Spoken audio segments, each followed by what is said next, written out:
Okay. Hey, how's it going, everybody? It's the KS1015 here once again, and today for you guys, I am bringing you my review of The Legend of Zelda Breath of the Wild for the Nintendo Switch. For those of you who don't know, today is the second anniversary of the game, as well as the Nintendo Switch system. So, we're gonna do a review. Nobody saw this video coming, right? Right? Anyways, this video does contain spoilers for those who haven't beaten the game, but in case you haven't, no need to watch the review. Just go buy the game right now, then come back and watch the video, leave a like, subscribe, all that good jazz, and let's hop into it. One cannot play Breath of the Wild without appreciating the graphical style of this masterpiece. The world springs to life on the Nintendo Switch in full glorious HD and running at 720p 30 frames per second. The world is teeming with creatures to hunt, monsters to slay, and side quests to complete. You cannot go one step without finding something new to check out and explore. With Koroksi's galore to hunt, over 100 shrines to solve, and overworld boss battles at every turn, this game never ceases to surprise me. If there's anything that nobody can argue against, is that the world in Breath of the Wild is a beautiful sight to behold, and that's why it gets a 10 out of 10 from me. Now, obviously, no game is perfect, and Breath of the Wild is no exception. The dungeons, at least to me as a hardcore fan of the series, were far too easy, had pretty poor design, very minimal puzzles, and overall they were just no fun. I remember on my very first playthrough beating Varuta and just hoping the others weren't going to be so easy, and that they were going to be different, but we all saw what happened now, didn't we?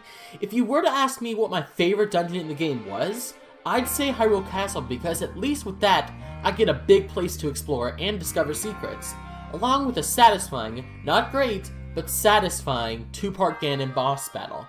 So in conclusion, the dungeons were just too easy and not really worth your time. 3 out of 10. Next! Characters in this game are extremely well developed. Not just the champions of old, but their descendants and all the people who live throughout Hyrule have their own personality, their own story to tell. You can walk up to anyone, and then 1 minute later find yourself doing a side quest that might seem challenging, but really pays off in the end. Take Zelda for example. This incarnation of the Princess of Hyrule is by far the most well-developed character in the game. In fact, I'd say she's so important to the plot that the title of Legend of Zelda actually makes sense. You can really see her transform from a stubborn girl refusing the help of others to a princess who only wants to stop Ganon and restore Hyrule to what truly was. Needless to say, characters also receive a 10 out of 10. When it comes to music, Breath of the Wild tends to fall far behind games like Ocarina of Time and The Wind Waker. But it does have some fairly nice original songs, as well as some hints and teases of songs we've heard before. And who can forget our favorite Rito Cass? He's definitely the one we're all thinking about when we are talking about music in Breath of the Wild. A part of me always gets a little excited when I hear his accordion off in the distance. Usually you can hear him playing the Champion's Ballad, which is hella amazing, but other times you can hear him play Epino's song around stables throughout Hyrule. No matter where he goes, he's always bringing the best of Breath of the Wild's track with him. God bless you, Cass.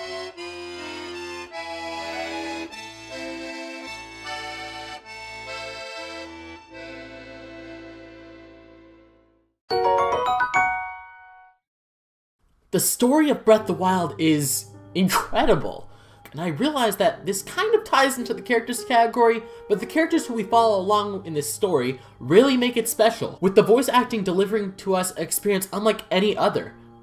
But that's where my praise for the game's storytelling stops.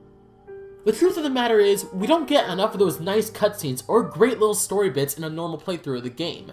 In fact, if you want to hear the story correctly, you need to already know the game or have a playthrough guide so you can find out all Link's memories in a certain order. Now, I get that Nintendo was going for an open world feel where you can play however you want and go wherever you want at whatever time you want, but this can hurt the game's extravagant storytelling, which the series is known for. So, I will sadly only be giving the story a 7 out of 10. Anyways, now we've reached the end of the video. I know that I kind of script my videos a lot of the time, but I want to give you guys my full raw thoughts on the game. So, where do I start? The whole game is a masterpiece in my opinion. I love every single moment, every single detail that they include in it. It does have its shortcomings, but in the end, it is a really enjoyable experience. If you are to get any game for the Nintendo Switch, I'd recommend this. This is a very, very fun game, and it will give you so many hours of fun things to do. And it's not just the base game, there's also a lot of DLC stuff to do also. It adds on to the game, giving you about 600 to 700 hours worth of playtime. I mean, I haven't even beat this game completely because there's just so much to do. And if you have a Switch and you're just debating on getting it, get it right now.